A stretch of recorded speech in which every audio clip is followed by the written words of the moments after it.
Welcome to SK creations. ఈరోజు మేమైతే sweet potato తెచ్చుకున్నాము. ఈ స్వీట్ పొటాటోని మా ఏరియాలో గెంజి గడ్డలు అంటాము.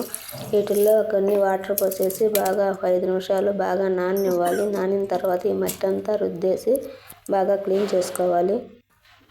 క్లీన్ చేసుకొని ఇవన్నీ వేరే గిన్నెలోకి వేసుకోవాలి.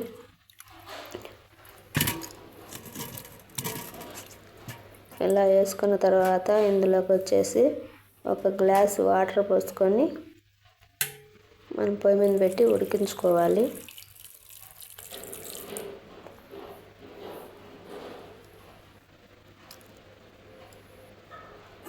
చూడండి ఎంత బాగా ఉడికిపోయాయో. ఇవి ఉడికిన తర్వాత తీసుకొని ఒక ప్లేట్లో సర్వ్ చేసుకోవటమే.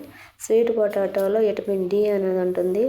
ఈ స్వీట్ పొటాటో తినడం వల్ల రోగ నిరోధక శక్తి అనేది పెరుగుతుంది. విటమిన్ డి ఉండటం వల్ల మన ఎముకలకు ఎంతో బలాన్ని ఇస్తాయి. ఇవి మనకి సీజన్ వారి ఫుడ్ కాబట్టి దొరికినప్పుడల్లా కొనుక్కొని తినటం చాలా మంచిది. చూడండి ఎంత బాగా ఉడికిపోయాయో. మా ఛానల్ నచ్చితే ఒక లైక్ చేయండి.